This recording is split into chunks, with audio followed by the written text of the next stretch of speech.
إن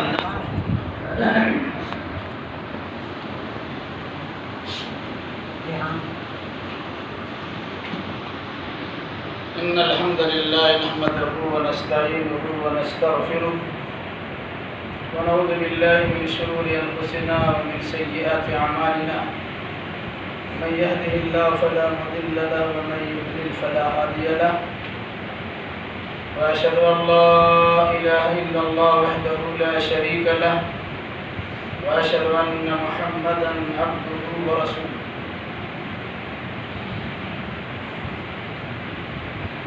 أما بعد فإن خير الحديث كتاب الله وخير الهدي هدي محمد صلى الله عليه وسلم وشر الأمور محدثاتها وكل محدثة بدعة وكل بدعة ضلالة وكل ضلالة في النار.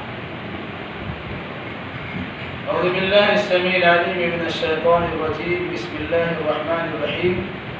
ولكل أمة جعلنا منسكا ليذكروا اسم الله على ما رزقهم من بهيمة الأنعام فإلهكم إله واحد فله أسلموا وبشر المخبتين. سبحانك لا علم لنا إلا ما علمتنا إنك أنت العليم الحكيم. رب اشرح لي صدري ويسر لي أمري واحلل عقدة من لساني يفقهوا قولي.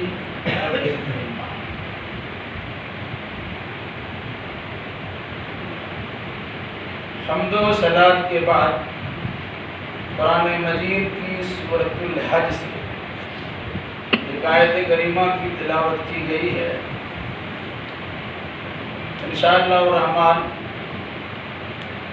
وقت کی مناسبت سے اس آیت کریمہ کی تلاوت کی گئی ہے.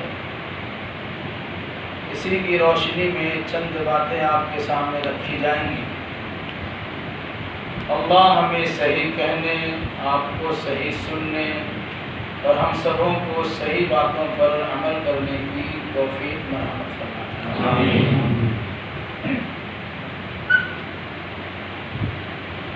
ذی الحجہ جو سال کے 12 مہینوں میں سے آخری مہینہ ہے. چونکہ اس مہینے میں حج ہوتا ہے اس مناسبت سے اس کا نام رکھا گیا ذو الحج. حج مانا مہینہ، اس کو ذو الحجہ بھی کہا جاتا ہے، ذی الحجہ بھی کہا ہے. یہ بات یاد رکھیے سال میں 360 دن ہوتے ہیں. ان تمام دنوں میں سب سے بہتر دن ہم لوگ ابھی گزار رہے ہیں. رسول اکرم صلی اللہ علیہ وسلم کے فرمان کے مطابق تمام دنوں میں سب سے بہتر دن ذو الحجہ کے ابتدائی 10 دن. ان 10 دنوں میں جو بھی عمل کیا جائے گا دوسرے دنوں کے بالمقابل ان اعمال کا مقام و منصب مرتبہ اللہ کے نزدیک بہت زیادہ ہے. نمبر ایک بات صاف کر لیجئے،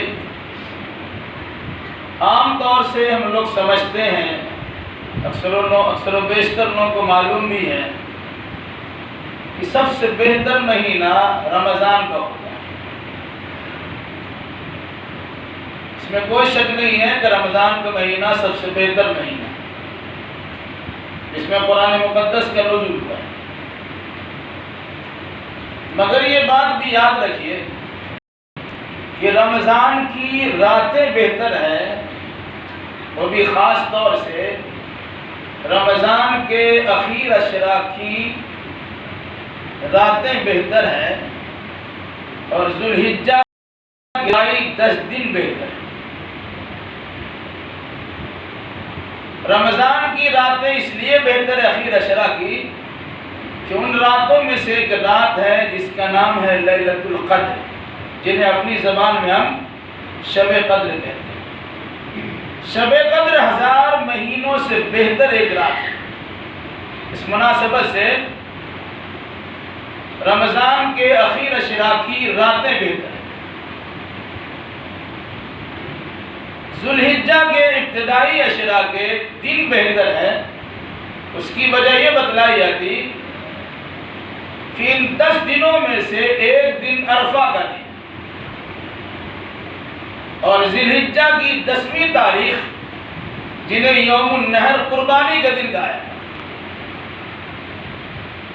عرفہ کے دن اللہ تبارک و تعالیٰ بے انتہا مغفرت کرتا ہے۔ اس مناسبت سے علماء نے ان دونوں باتوں کے درمیان تطبیق پیدا کی ہے کہ رمضان کی راتیں بہتر ہیں اور ذوالحجہ کے دن بہتر ہیں۔ جب بہتر ہے تو ہمیں اس میں بہتر کام کرنے چاہیے۔ رسول اکرم صلی اللہ علیہ وسلم کے فرمان کے مطابق ما من ایام العمل الصالح فیہن احب الی اللہ من هذه الايام، یعنی العشر، جتنے بھی دن پائے جاتے ہیں ان تمام دنوں میں جو اعمال ہوں گے ان اعمال کی حیثیت اور ابتدائی ذوالحجہ کے 10 دنوں میں جو اعمال کی جائیں گے ان کی اہمیت اللہ تبارک و تعالیٰ کے نزدیک سال کے تمام دنوں میں سب سے بہتر دن یہ ہے کہ ان میں کیے جانے والے اعمال بھی اللہ کے نزدیک بے انتہا پسندیدہ ہے۔ اس پر ایک صحابی رسول نے آپ سے سوال کیا وَلَا الْجِهَادُ فِي سَبِيلِ اللَّهِ، اعلاء کلمت اللہ کے لیے، اللہ کے کلمات کو بلند کرنے کے لیے اگر کوئی انسان جہاد فی سبیل اللہ کرتا ہے تو جہاد فی سبیل اللہ سے بھی بہتر ان 10 دنوں میں کیے جانے والے اعمال ہیں۔ تو اللہ کے نبی نے فرمایا وَلَا الْجِهَادُ فِي سَبِيلِ اللَّهِ، ہاں دوسرے دنوں میں کیے جانے والے جہاد بھی ان دنوں میں کیے جانے والے اچھے اعمال کا مقابلہ نہیں کر سکتے۔ إِلَّا رَجُلٌ خَرَجَ بِنَفْسِهِ وَمَالِهِ فَلَمْ يَرْجِعْ مِنْ ذَلِكَ بِشَيْءٍ، ہاں اگر کوئی انسان اپنی جان اور اپنے مال کے ساتھ میدان جہاد میں گیا اور جان و مال کا نذرانہ اللہ کی بارگاہ میں پیش کر دیا، جام شہادت نوش کر لیا، تو اس کا جام شہادت نوش کر لینا ان 10 دنوں میں کیے جانے والے اعمال کے ثواب سے کہیں زیادہ نہیں۔ اس اندازہ لگائیے کہ ان 10 دنوں کی اہمیت کیا ہے، جن میں سے اکثر دن ہم گزار چکے ہیں۔ اتوار، سوموار، منگل، بیچ میں 3 دن ہیں اور اس کے بعد 14 دن یوم النحر قربانی کا دن، تو 6 دن ہمارے گزر گئے اور 4 دن باقی۔ ان 10 دنوں میں کون سے اعمال کرنے چاہیے؟ یاد رکھیے گا جو بھی اعمال کتاب و سنت سے ثابت شدہ، جن عمل کو اللہ اس کے رسول نے عبادت قرار دیا، وہ سارے اعمال ان دنوں میں کیا جاتے۔ ان دنوں میں بڑے بڑے اعمال کو اللہ تبارک و تعالیٰ نے شامل کر دیا ہے جو دوسرے دنوں میں نہیں ہوتا۔ رمضان کے مہینے میں نماز پڑھی جاتی، روزہ رکھا جاتا، صدقہ و خیرات کیا ہے، زکوٰۃ بھی دی جاتی، لیکن حج نہیں ہوتا۔ ان 10 دنوں میں آدمی روزہ بھی رکھ سکتا ہے 9 دن، نماز بھی پڑھ سکتا ہے، زکوٰۃ بھی دے سکتا ہے، صدقات و خیرات بھی کر سکتا ہے، عمرہ بھی کرتا ہے اور حج بھی کرتا ہے۔ اس حج کی بنیاد پر ان 10 دنوں کو بہتر سے بہتر دن قرار دیا۔ تو جو انسان ان 10 دنوں کو پاتا ہے، کوئی بھی عبادت کرتا ہے جن عبادتوں کا ثبوت اللہ کے نبی صلی اللہ علیہ وسلم سے ہے، تو عام دنوں میں جو عبادتیں کی جائیں گی وہی عبادت ان دنوں میں کی جائے، اس کا درجہ بڑھتا ہے۔ بطور خاص رسول اکرم صلی اللہ علیہ وسلم نے ایک چیز کی تلقین کی ہے، وہی بخاری مسلم کی حدیث میں، کہ اللہ کے نزدیک یہ دن بڑی عظمت والا ہے، اس کے اعمال بھی بڑے عظمت والے ہیں، تو کرنا کیا ہے؟ فَأَكْثِرُوا فِيهِنَّ التَّهْلِيلَ وَالتَّكْبِيرَ وَالتَّحْمِيدَ، ان دنوں میں کثرت کے ساتھ تحلیل کرو، تکبیر کرو اور تحمید کرو۔ تحلیل سے مراد لا الہ الا اللہ پڑھا کرو، جتنا زیادہ ہو سکے لا الہ الا اللہ لا الہ الا اللہ لا الہ الا اللہ کا ورد کیا۔ دوسرا تکبیر کہا کرو، تکبیر سے مراد اللہ اکبر اللہ اکبر اللہ اکبر، جتنی کثرت کے ساتھ آپ کہنا چاہے کہتے ہیں۔ والتحمید، تحمید مطلب الحمدللہ کہا کرو، یعنی اللہ الحمد کہا کرو، جس میں اللہ تبارک و تعالیٰ کی تعریف کا پرچار ہو، وہ الفاظ دہرائے۔ یہی وجہ ہے کہ بعض صحابہ کرام بطور خاص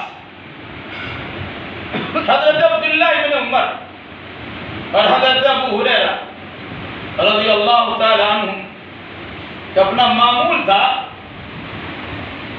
کہ ان 10 دنوں میں بطور خاص وہ بازار نکلا کرتے تھے، شاپنگ کرنے کے نہیں، ان کا مقصد ہوتا تھا کہ بازار جہاں جمگھٹا کی جگہ ہے، بھیڑ بھاڑ کی جگہ ہے، وہاں جا کے اللہ کی بڑائی بیان کریں گے تو ہمارے ساتھ دوسرے لوگ بھی اللہ کی تکبیر اور بڑائی بیان کریں گے، تو بازار بھی تکبیر کے کلمات سے گونج اٹھے گے۔ اس مناسبت سے ان کا جانا ہوتا تھا، تو بازار میں بھی تکبیر کے کلمات دہرائے جاتے تھے۔ ان 2 صحابیوں کو دیکھنے کے بعد جن کی کان تک یہ آواز پہنچتی تھی وہ بھی ان کے ساتھ میں تکبیر کہنا شروع کر دیا۔ کیا فرمایا؟ تکبیر کہا کرو، تحمید کہا کرو، تحلیل کیا کرو۔ اسی کو ایک چھوٹے سے جملے میں شامل کر دیا گیا جسے ہم دہراتے ہیں، اللہ اکبر لا الہ الا اللہ واللہ اکبر وللہ الحمد۔ اس میں اللہ کی بڑائی بھی ہے، تکبیر کہنا بھی ہے، تحلیل یعنی لا الہ الا اللہ کا ورد بھی ہے، اور تحمید یعنی وللہ الحمد، اللہ کے لیے تعریف۔ جملے چھوٹے سے لگتے ہیں لیکن اللہ کے نبی صلی اللہ علیہ وسلم کی حدیث پر مشتمل جملے ہیں۔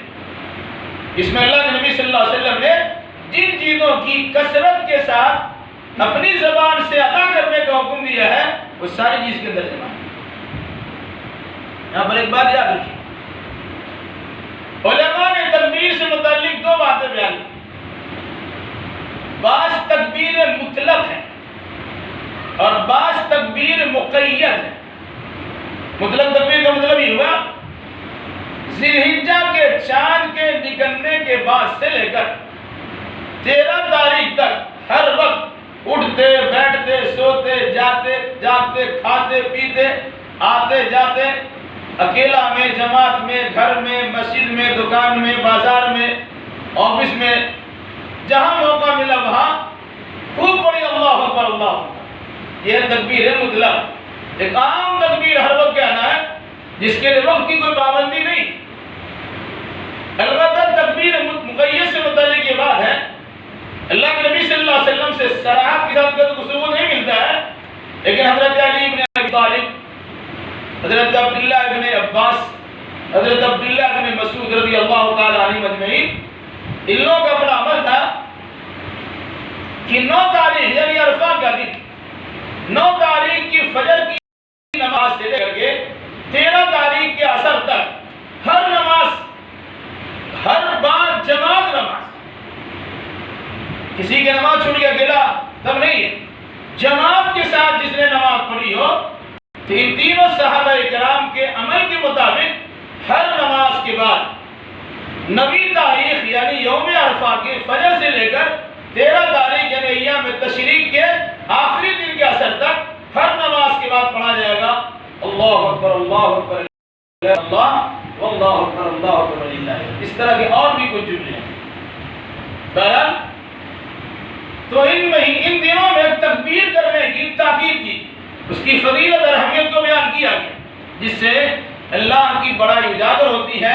اور بطور خاص جو حجاج کرام عرفہ کے میدان میں ہوتے ہیں، ابھی 1-2 سال سے تو پریشانی ہے، تعداد میں بڑی قلت و کمی ہے، ورنہ لاکھوں کا مجمع ہوتا، اور جو ظہر کے بعد غروب کی طرف آدمی بڑھتا چلا جاتا، جو آواز ہوتی ہے وہاں اور دعا کرنے کا جو طریقہ ہوتا ہے، اللہ جس کو توفیق دی وہاں پہنچا ہے، ایسا لگتا ہے کہ بڑا سے بڑا سخت دل انسان بھی اپنے نفس پر اور دل پر کنٹرول نہیں کرتا، ان کے ہاتھ اٹھتے اللہ کی بارگاہ میں، اور اس طرح تکبیر و تحمید کی صدا بلند ہوتی ہے کہ پورا مجمع میں سوا اس کی کچھ سنائی نہیں دیتا۔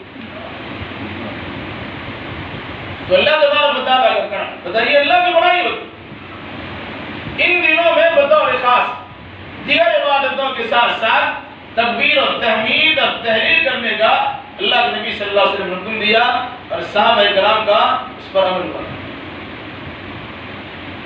اگر کوئی انسان 1 سے لے کے 9 تک روزہ رکھنا چاہے کہ اس کی بھی گنجائش ہے، اس سلسلے میں 2 باتیں یاد رکھیے۔ حضرت عائشہ رضی اللہ تعالیٰ عنہ فرماتی ہے کہ میں نے اللہ کے نبی صلی اللہ علیہ وسلم کو ان 9 دنوں میں یا 10 دنوں میں روزہ رکھتے ہوئے کبھی نہیں دیکھا ہے۔ یہ ابو داؤد کی بھی الفاظ ہے اور مسلم شریف کی بھی۔ لیکن وہی ابو داؤد میں حدیث یہ بھی ہے کہ بعض ازواج مطہرات نے بیان کیا، پھر دوسری اس کی صراحت عباس سے مراد یا تو حضرت حفصہ ہے یا حضرت ام سلمہ ہے، دونوں ام المومنین، دونوں امہات المومنین۔ ان دونوں کا کہنا ہے کہ اللہ کے نبی صلی اللہ علیہ وسلم روزہ رکھتے تھے، کان یصوم 9 من ذی الحجہ، ذی الحجہ کے 9 روزے رکھا کرتے۔ تو اگر کوئی انسان 1 سے لے کے 9 تک روزہ رکھنا چاہے تو رکھے، اگر کوئی نہیں رکھنا چاہے تو کوئی زبردستی کی چیز نہیں ہے، لیکن اگر روزہ آپ رکھیں گے تو ثواب بے انتہا پائیں۔ کچھ لوگ حضرت عائشہ نے جو بیان کیا کہ روزہ نہیں رکھتے تھے، اس کی وجہ اس سلسلے میں حضرت حافظ ابن حجر اسقلانی رحمۃ اللہ علیہ، جو بخاری شریف کے شرح لکھنے والے، فتح الباری لکھنے والے ابن حجر اسقلانی فرماتے ہیں کبھی کبھی اللہ کے نبی صلی اللہ علیہ وسلم کسی عبادت کے اللہ کی یہاں پسندیدہ ہونے کے نتیجے میں جان بوجھ کر چھوڑ دیا کرتے تھے، کہیں وہ عمل فرض نہ ہو جائے، جس سے 3 رات، جس طرح 3 راتیں آپ نے تراویح کی نماز پڑھائی، جماعت سے نماز پڑھائی، 4تھی رات اب تشریف نہیں لائے، تو لوگوں نے پوچھا کیوں نہیں آتے، کیا کہا خشیت ان تفرض علیکم، مجھے ڈر لگا کہیں اللہ تبارک و تعالی اس نماز کو تم پر فرض نہ کر دے، تراویح کی نماز، کیونکہ جماعت سے نماز پڑھنا اللہ کو زیادہ پسند ہے۔ اسی انداز سے 1 سے لے کے 9 تاریخ تک روزہ رکھنا اللہ کے نبی صلی اللہ علیہ وسلم کے فرمان کے مطابق بہتر عمل ہے، لیکن کبھی آپ نے اس لیے چھوڑ دیا کہ ایسا نہ ہو کہ لوگ اسے فرضیت کے درجے ماننا شروع کر دیں اور اس پر فرض کریں۔ اس مناسبت سے دونوں طرح کے حدیثوں میں تدبیر پیدا ہو جاتی ہے۔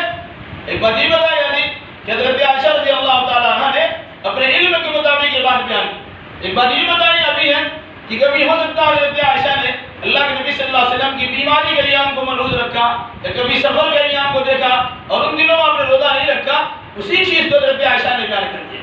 ورنہ دوسری امہات المومنین نے کہا کہ اللہ کے نبی صلی اللہ علیہ وسلم روزہ رکھتے تھے ذی الحجہ کے 1 سے لے کے 9 تاریخ۔ آپ رکھنا چاہے تو رکھیے، نہیں رکھنا چاہے تو کوئی زور زبردستی نہیں، رکھیں گے تو ثواب ملے گا، نہیں رکھیں گے تو گناہ نہیں۔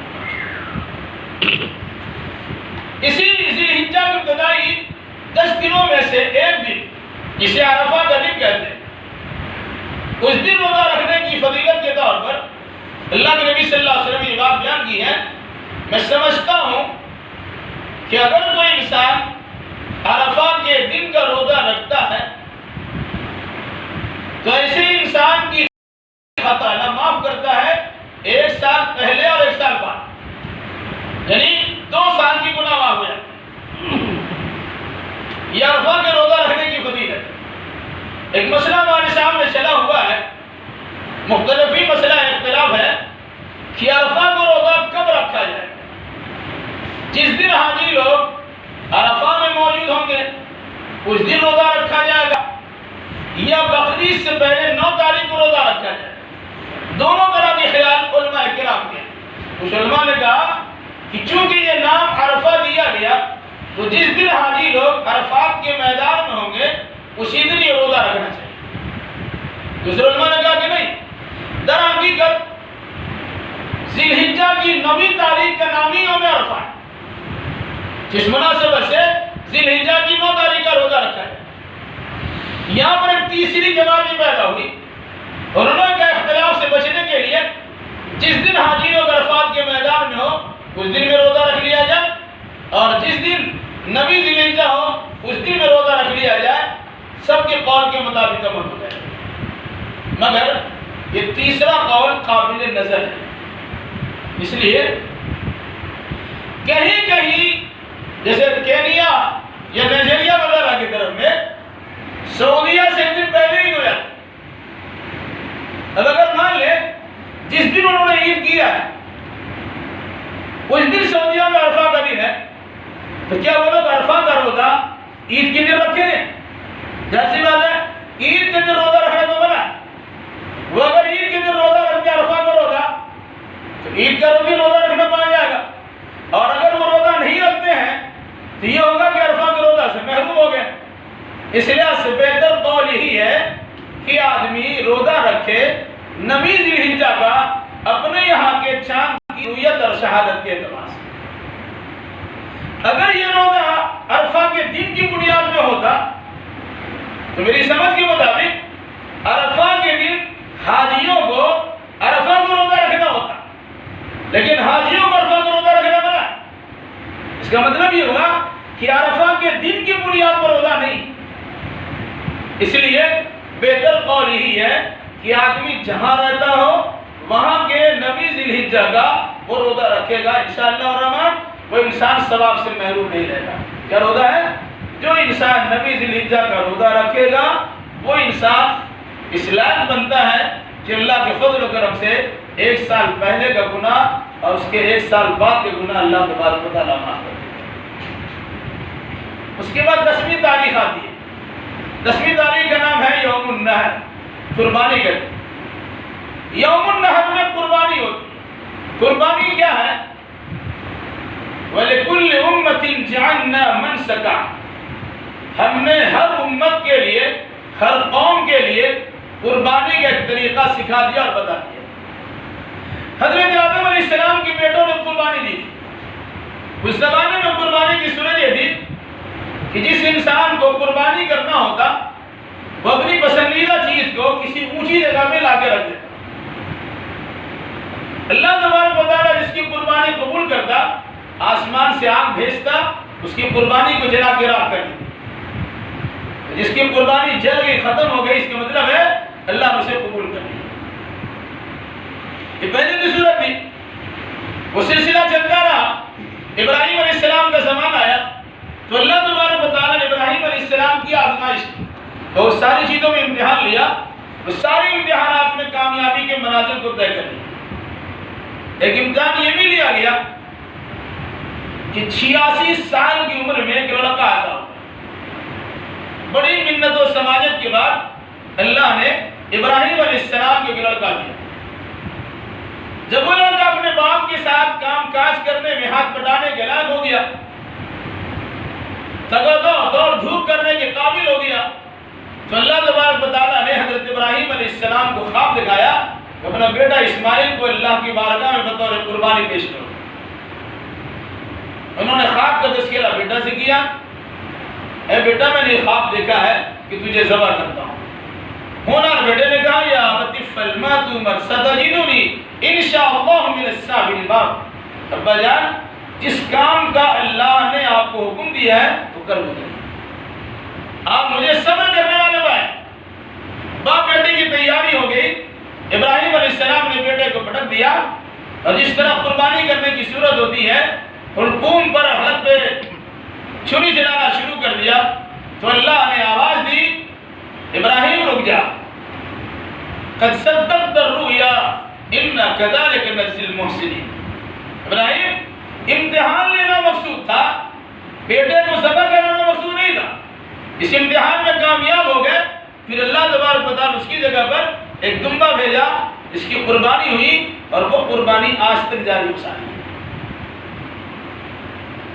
تو قربانی کے طریقے تو بیٹے کا مطالبہ ہوگا، آج بیٹا کا مطالبہ نہیں ہے۔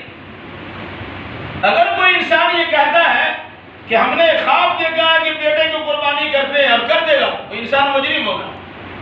10-12 سال پہلے بنگلہ دیش کے ایک امام صاحب نے باضابطہ اس عمل کو دہرایا اور اپنے آپ کو ابراہیم بنا کے پیش کرنا چاہا اور اپنے بیٹے کو اسماعیل بنا کے پیش کرنا چاہا۔ اس نے باضابطہ بقرعید کے دن اپنے بیٹے کو ذبح کر دیا اور لوگوں نے کہا کہ میں نے خواب دیکھا تھا کہ میں بیٹے کو ذبح کر رہا ہوں۔ وہ تو ابراہیم تھے کہ اللہ نے امتحان لیا، اور وہ اسماعیل نے جن کے غلط حلقوم پر چھری چلتے چلتے رہ گئی گردن، کیا کر رہے بلکہ ایک روواں تک نہیں کر سکا۔ انہوں نے بھی سوچا ہم بھی ابراہیم و اسماعیل بن جائیں گے، اللہ نے سوائے نسل سوائے کر۔ یہ ظلم تھا، یہ جرم تھا، یہ ظالمانہ اور مجرمانہ حرکت تھی۔ اگر کوئی انسان آج کے دور میں خواب دیکھتا ہے اور وہ خواب کتاب و سنت کے خلاف ہوتا، وہ شیطانی خواب ہوگا، وہ صحیح خواب نہیں ہو سکتا۔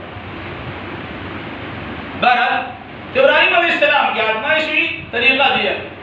اگر ابراہیم علیہ السلام کا طریقہ ہی رہتا اور اس وقت اللہ کے نبی صلی اللہ علیہ وسلم کی جانب سے ہمیں کوئی دوسری رہنمائی نہیں ملتی، تب بھی اس کے مطابق عمل ہم نہیں کر سکتے تھے۔ ہمارے لیے ضروری ہے کہ گزشتہ نبیوں کے کسی عمل پر بھی جب تک اللہ کے نبی صلی اللہ علیہ وسلم کی مہر نہیں لگتی ہے ہم اسے قبول نہیں کریں۔ ابراہیم علیہ السلام کی اس عمل پر اللہ کے نبی صلی اللہ علیہ وسلم نے تصدیق کی مہر لگا دی اور کہا ہر سال اس طرح قربانی کا دن آئے گا تو جانور اللہ کی بارگاہ میں تمہیں قربان کرنی ہے، جس کے نتیجے میں تم اللہ کی قربت و نزدیکی حاصل کر سکتے ہو۔ وہ طریقہ ہمارے سامنے رائج ہے اور جاری و ساری ہے۔ بہرحال رسول اکرم صلی اللہ علیہ وسلم نے قربانی کے یعنی ذی الحجہ کی 10ویں تاریخ کو قربانی کی ہے۔ مدینہ میں 10 سال آپ رہے، ہر سال قربانی کرتے رہے۔ جو قربانی سنت مؤکدہ ہے یا واجب ہے، اس سلسلے میں علماء کے خیالات ہیں۔ اکثر و بیشتر نے کہا کہ سنت مؤکدہ ہے، لیکن محققین علماء نے کہا جس انسان کے پاس قربانی کرنے کی سخت ہے اس انسان کو قربانی کرنا واجب ہے۔ اور دلیل کیا بھی ہے؟ من کان له ساعة فلم یضحی فلا یقربن مصلی، جس انسان کے پاس قربانی کرنے کی سخت ہو، استعداد و لیاقت و صلاحیت ہو، حیثیت ہو، پھر وہ انسان قربانی نہیں کرتا ہے، فلا یقربن مصلانا، وہ ہماری عیدگاہ میں نہ آئے۔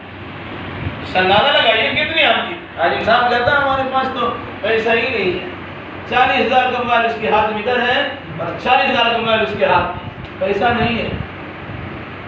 80,000 1 لاکھ روپے کا موبائل آپ کے پاس موجود ہے، لیکن قربانی دینے کی صلاحیت نہیں ہے۔ کیوں کہ ہم نے قربانی کی اہمیت کو سمجھا ہی نہیں۔ اگر قربانی کی اہمیت کو سمجھتے تو ان چیزوں میں کٹوتی کرتے، سال بھر اہتمام کرتے، منصوبہ بندی کرتے اور باضابطہ کچھ نہ کچھ پیسے جمع کرتے۔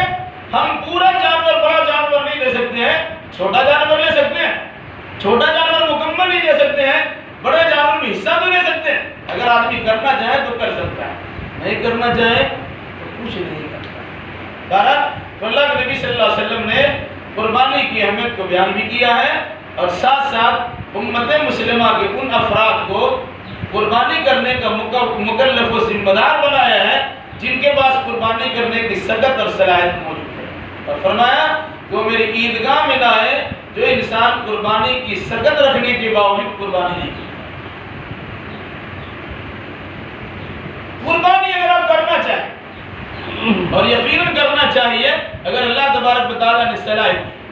آج کے دور میں کچھ لوگ آپ سے کہیں گے یہ کرونا کال کا زمانہ ہے، بھوکمری سے انسان گزر رہا ہے، ایسا کیا جائے اس مرتبہ قربانی کو چھوڑ دیا جائے۔ ایسے لوگ آپ کے سامنے آئیں گے اور بڑے مخلصانہ انداز میں غریبوں کے غم میں گھلنے والے افراد وہ آنسو بہا بہا کر آپ سے کہیں گے کہ کم سے کم غریبوں کا حال دیکھیے اور ان غربت زدہ لوگوں کے حال پر ترس کھاتے ہوئے اس بار قربانی چھوڑ دیجیے اور وہی پیسے جو قربانی کے جانور میں صرف ہوتے ہیں غریبوں کو تقسیم کریں۔ آپ کو بھی لگے بظاہر بڑا اچھا عمل ہے، لیکن یاد رکھیے جس عمل کی اچھائی اللہ کے نبی صلی اللہ علیہ وسلم سے ثابت نہ ہو وہ عمل اچھا ہو ہی نہیں سکتا۔ جیسے رسول اکرم صلی اللہ علیہ وسلم کا زمانہ اور صحابہ کرام کا زمانہ دیکھیے، دین کی ترویج و اشاعت کرنے کے لیے پیٹ سے پتھر باندھ کر اللہ کے نبی صلی اللہ علیہ وسلم نے اور صحابہ نے دین کی خدمت کی ہے۔ بھوکمری سے وہ دوچار ہوئے۔ خود جنگ خندق کے موقع پر جب بعض صحابہ نے اللہ کے نبی صلی اللہ علیہ وسلم نے کہا، یا رسول اللہ بھوک کی شدت سے پریشان ہے، دیکھیں ہم نے پیٹ پر پتھر باندھ رکھا ہے۔ تو ان صحابہ کی دل جوئی کی خاطر، ان کو تسلی اور صبر کی تلقین کرنے کی خاطر آپ نے اپنے پیٹ سے کپڑا اتارا، کہا تم نے ایک پتھر باندھا ہے، لپیٹا ہے، دیکھو میرے پیٹ پر دو پتھر ہیں۔ اس پیٹ میں دو پتھر باندھے جانے کے باوجود کہ اللہ کے نبی صلی اللہ علیہ وسلم نے کسی ایک سال مدینہ میں رہتے ہوئے قربانی کو ترک کیا۔ کھانے جانے کو مر رہے تھے صحابہ، جن کے پاس کھانے کا سامان نہیں تھا، آپ چاہتے تو کہتے قربانی کرنے کی کیا ضرورت ہے، ان صحابہ کرام کھلا دیتے ہیں، نہ رہے گا نہ قربانی کریں۔ ہرگز نہیں، اس قسم کی سوچ نہیں ہونی چاہیے۔ جس عبادت کا جو وقت ہے اس عبادت کو ایام میں کرنا ہے، اور یہ اللہ کے نبی صلی اللہ علیہ وسلم کی سنت۔ ورنہ بہت سارے لوگ آپ سے کہیں گے اور کہتے ہی ہیں کسی غریب کی شادی کرا دو، حج سے بہتر ہے، پھر کوئی حج کرنے نہیں آتا۔ یہ شیطانی پٹی ہے۔ اگر کوئی انسان پیسہ جمع نہیں کرے گا تو زکات کیسے دے گا؟ کہیں کہ پیسہ جمع کرنا جائز نہیں ہے، آپ کے پاس رہے گا، بہتر خرچ کر دیجیے۔ اگر انسان سب خرچی کر دے گا تو زکات دینے والا کوئی نہیں رہے گا۔ اگر انسان سب خرچی کر دے گا تو جو حج کے موقع پر اخراجات ہوتے ہیں اس اخراجات کو برداشت کرنے کی طاقت نہیں ہوگی، حج ہی نہیں کرے گا۔ نہیں، جن عبادتوں کو جس طرح مال کی خرچ کرنے پر موقوف کیا گیا ہے، ان عبادتوں کے لیے مال جمع کرنا کوئی غلط نہیں ہے۔ ہاں، دوسری چیزوں میں خرچ کیجیے، آپ کیجیے، الحمدللہ کرنے کا حکم ہے۔ جو افراد قربانی کے موقع پر اس قسم کی نصیحت کرتے ہیں اور ایسے خیالات ہمیں سناتے ہیں، آپ ان کو کہیے ذرا اپنا بینک بیلنس ہم کو چیک کروائیے، آپ کی تجوری میں الماری میں کتنے پیسے ذرا اندازہ لگوائیے۔ ان کے پیسے نہیں نکلتے ہیں، لیکن قربانی جیسی عبادت سے روکنے کے لیے ان پیسوں کو غریبوں کو تقسیم کرنے کی بات کرتے ہیں۔ اس لیے یاد رکھیے گا، اگر کوئی انسان اس قسم کے خیالات کا اظہار آپ کے سامنے کرے، آپ سمجھ جائیے کہ اللہ کی بندگی سے روکنے والا ہے۔ اللہ نے ایک سمجھ کی توفیق عطا فرمائے۔ تو قربانی سال میں ایک مرتبہ آتی ہے، اس کا زمانہ ہمارے پاس آتا ہے 10ویں تاریخ، 11ویں تاریخ، 12ویں تاریخ، 13ویں تاریخ کے اثر مغرب سے پہلے تک اس کا وقت رہتا ہے۔ اگر اللہ نے آپ کو دیا ہے تو ضرور دیجیے۔ ہاں، ایسا کر سکتے ہیں، کئی جانور آپ ذبح کرتے تھے تو آپ اس میں کٹوتی کر لیجیے۔ مہنگا قیمتی جانور خریدتے تھے، اس میں کچھ کٹوتی کر لیجیے۔ آپ کے علاقے میں جو غریب و نادار ہے ان میں خرچ کیجیے، لیکن قربانی جو آپ کسی میں کرنا ہے اسے ضرور کیجیے۔ 5 قربانی کرتے تھے، 4 نہیں کیجیے، 1 تو کم سے کم کر لیجیے۔ 50,000 کی قربانی کرتے تھے، 50,000 کی مت کیجیے، 25,000 کی کر لیجیے۔ جو 25,000 کی قربانی آپ نے دی ہے، جو 25,000 بچے ہیں اسے غریبوں میں تقسیم کیجیے، کبھی ایسا نہیں کرے۔ اس قسم کی باتیں سننے اور سنانے کی اچھی معلوم ہوتی ہے، لیکن کرنے کے لیے نہیں ہوتی۔ اس لیے اگر ایسے خیالات آپ کے سامنے لائے جائے، انہیں جھٹک دیجیے کہ جب اللہ نے اپنے رسول کے ذریعے سے قربانی جیسی عبادت کی کرنے کی ترغیب و تاکید کی ہے تو ہمیں قربانی کرنا چاہیے، اگر اللہ نے ہم کو سنایا۔ اب اگر قربانی ہمیں کرنا ہے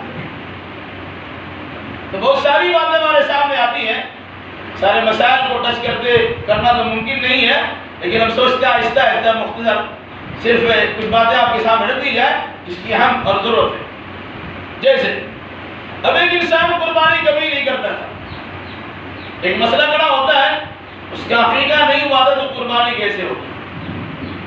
یاد رکھیے گا، قربانی سے یا عقیقہ سے قربانی کے کوئی لینا دینا نہیں ہے۔ اگر کسی آدمی کے پاس قربانی کرنے کی سکت نہیں تھی، اس کے بعد میں اس کی قربانی نہیں کی، اب اگر ہمارے پاس قربانی کرنے کی صلاحیت ہو گئی، ہم قربانی کریں۔ یا اگر کسی آدمی کے باپ کے پاس بیٹے کے لیے یا بیٹی کے لیے عقیقہ کے طور پر جانور ذبح کرنے کی سکت نہیں تھی، وہ باپ کا معاملہ ہے، لیکن اللہ نے اگر ہمیں دیا ہے ہم قربانی کریں گے، ہم کو اس سے لینا دینا ہے۔ تو ایسا کچھ نہیں ہے جس کا عقیقہ نہیں ہوا اس کی قربانی نہیں، ایک حساب نہیں کر لی۔ دوسری بات،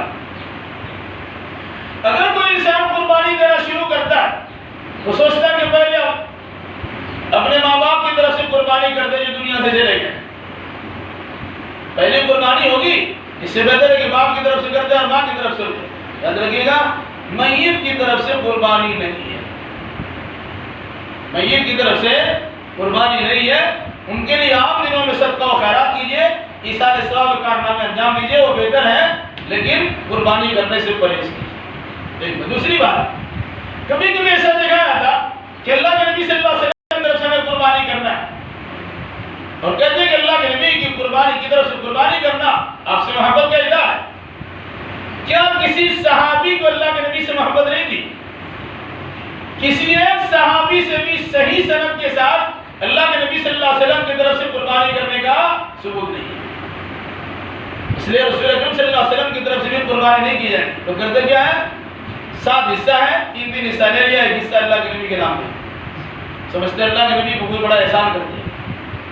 آپ کے ایسے احسان کی کوئی ضرورت نہیں۔ دنیا میں جو بھی عمل، جو بھی عبادت انسان کرتا ہے، امتی کرتی ہے، جو امت کے لوگ کرتے ہیں، ان سارے عملوں کا ثواب انفرادی طور سے ہر انسان کے عمل کرنے کے نتیجے ملتا ہے، لیکن وہ سارا مجموعی ثواب اللہ کے نبی صلی اللہ علیہ وسلم کو ملے گا۔ اس حدیث کی روشنی میں من دل علی خیر فلہ مثل اجر فاعلہ، یا دال علی خیر کفاعل، جو انسان کسی انسان کو نیکی کی طرف راستہ دکھاتا ہے تو راستہ دکھانے والے کو نیکی کے عمل کر لینے والے جیسا ثواب ملتا ہے۔ آپ نے کیا، ہم نے کیا، دنیا کے سارے لوگوں نے کیا، سارے لوگ کو اپنا الگ الگ ثواب ملے گا، وہ سارا مجموعی ثواب اللہ کے نبی صلی اللہ علیہ وسلم کو ملے گا۔ پھر صدیق اکبر ہو کہ فاروق اعظم ہو کہ عثمان غنی ہو یا دیگر، کسی صحابی نے اللہ کے نبی صلی اللہ علیہ وسلم کی طرف سے قربانی نہیں کی۔ ہاں، ایک روایت ابو داؤد ابن ماجہ کی ملتی ہے جس میں حضرت علی سے متعلق ایک بات بتائی جاتی کہ حضرت علی نے اللہ کے نبی صلی اللہ علیہ وسلم کی جانب سے ایک جانور کو قربان کیا۔ اولاً یہ روایت صحیح نہیں ہے۔ دوسری بات، اسی ضعیف روایت میں اس کا تذکرہ ہے کہ اللہ کے نبی صلی اللہ علیہ وسلم نے حضرت علی کو وصیت کی تھی۔ جب روایت صحیح نہیں ہے تو وہ قابل عمل نہیں، اور تھوڑی دیر کے لیے مان لیا یہ صحیح ہے، اس میں باضابطہ تذکرہ ہے کہ اللہ کے نبی نے ان کو وصیت کی تھی۔ اگر وصیت مان لیتے ہیں تو وصیت جس کو کی جاتی ہے اسی کے لیے مخصوص بات ہے۔ اس لیے کسی دوسرے صحابی سے، کسی ضعیف سند سے بھی اس کا ثبوت نہیں ملتا ہے کہ انہوں نے اللہ کے نبی صلی اللہ علیہ وسلم کی طرف سے قربانی کی۔ کیا صحابہ کو اللہ کے نبی سے محبت نہیں تھی؟ اس لیے اگر آپ کو اللہ کے نبی صلی اللہ علیہ وسلم سے محبت ہے تو صحابہ کرام کی محبت سے زیادہ نہیں ہے۔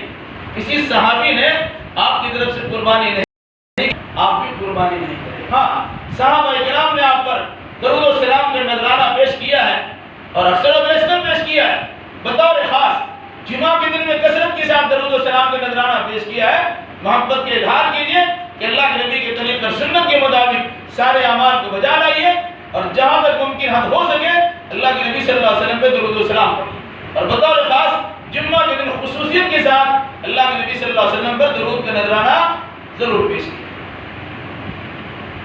تو اللہ کے نبی صلی اللہ علیہ وسلم کی طرف سے بھی قربانی نہیں ہے، میت کی طرف سے بھی قربانی نہیں ہے۔ بہت سارے لوگ کرتے کیا ہے، قربانی کے جانور میں عقیقہ بھی کر لیتے ہیں، تو عقیقہ کے قربانی کے جانور میں عقیقہ کا کوئی ثبوت نہیں ہے، آپ نہیں کر سکتے۔ اولا یہ بات یاد رکھیں، ایک اختلافی مسئلہ ہے کہ بڑا جانور سے عقیقہ ہو سکتا ہے کہ نہیں ہو سکتا ہے۔ کچھ صحابہ نے کہا کہ بڑا جانور سے عقیقہ ہو سکتا ہے، لیکن حضرت عائشہ رضی اللہ تعالیٰ عنہ وغیرہ قول ہے کہ بڑا جانور اونٹ اور بیل، بکری، بیل سے اور گائے سے عقیقہ ہو ہی نہیں سکتا ہے۔ جو عقیقہ نہیں ہوگا اس میں حصہ لینا کیا معنی ہے؟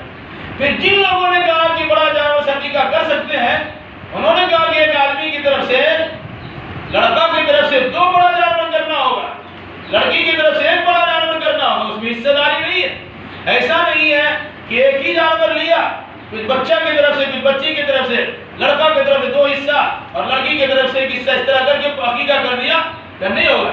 جب ایک عقیقہ کا جانور اس طرح نہیں کر سکتے ہیں تو قربانی کے جانور میں عقیقہ کس طرح شامل کیا سکتے ہیں؟ اس لحاظ سے قربانی کے جانور میں عقیقہ کا حصہ نہیں لیا جا سکتا۔ رہا معاملہ قربانی سے متعلق، اگر کسی کے پاس قربانی کرنے کی خواہش ہے لیکن سرد اس کے پاس پیسہ نہیں، لگتا ہے کہ 2-4 دن 2-4 مہینے میں اس کے پاس پیسے آ جائیں گے، تو جس طرح اپنی دیگر ضرورتوں کو آپس میں دوسرے سے قرض لے کر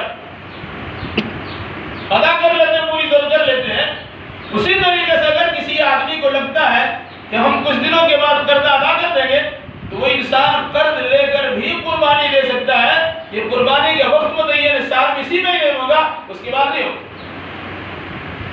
کچھ لوگوں کے نام پر قرض ہے، ہم قربانی کریں گے نہیں کریں، قربانی سے بچنے کے لیے قرض کا ایک بہانہ ہے، ہمارے ذمہ میں قرض ہے، اچھی بات ہے، قرض ہے۔ اگر آپ کے پاس قرض ہے اور پیسہ موجود ہے تو قرض ادا کر دیں، آپ کے پاس پیسہ نہیں رہے گا قربانی آپ کو نہیں کرنا پڑے گا۔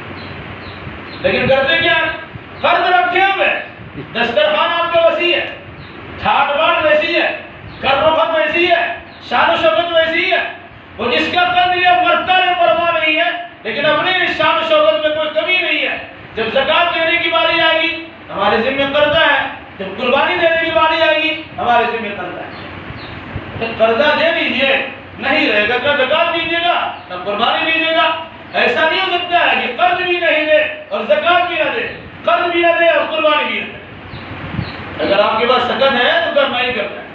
بہرحال قرض لے کے بھی قربانی کی جا سکتی ہے، لیکن دینے کی امید ہے۔ ہاں، ایک آدمی آپ سے مطالبہ کرتا ہے اور آپ کے پاس مال ہے، حدیث یاد رکھیے گا، مطل الغنی ظلم، مالدار آدمی ٹال مٹول کرتا ہے قرض کی ادائیگی میں، یہ ظلم ہے۔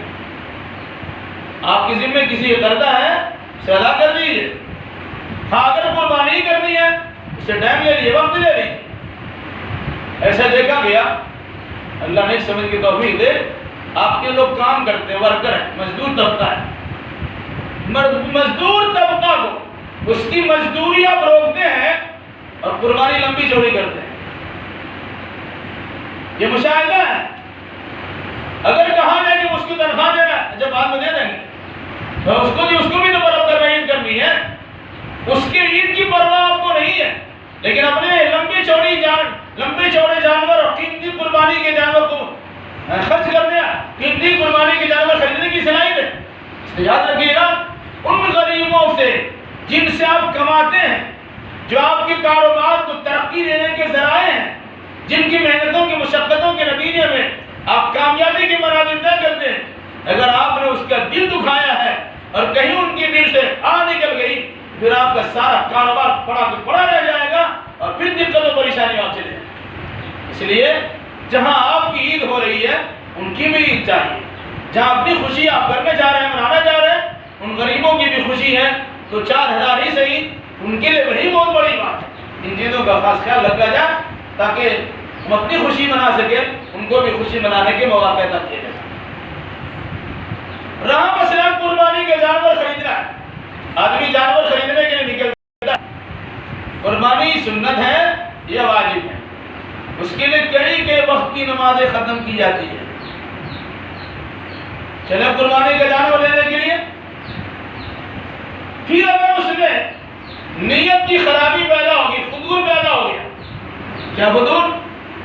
جانور ہفتہ پہلے لا کے مان دیں گے، اس کی نمائش ہوگی، اس کی بولی لگائی جائے گی، پھر پنکھے لگائے جائیں گے، جسے قالین بچھائی جاتی ہے اور لیٹنگ کا اچھا انتظام ہوتا ہے، کچھ کرسیاں لگا دی جاتی ہے، لوگ آتے ہیں بیٹھتے ہیں، گائے کی اور بیل کی اور قربانی کے جانور کی خیر خواہی ہی نہیں، اس کی تعریف کی جاتی ہے، اس سلسلے میں پوچھا جاتا ہے، 2-4 لوگ بیٹھے ہیں، فلاں کی کا جانور ہے، اتنی قیمت میں لیا گیا ہے، اس کی یہ حیثیت ہے، اس سے ارادے اگر آپ کے ہو گئے تو سارا ستیہ ناس ہو جائے۔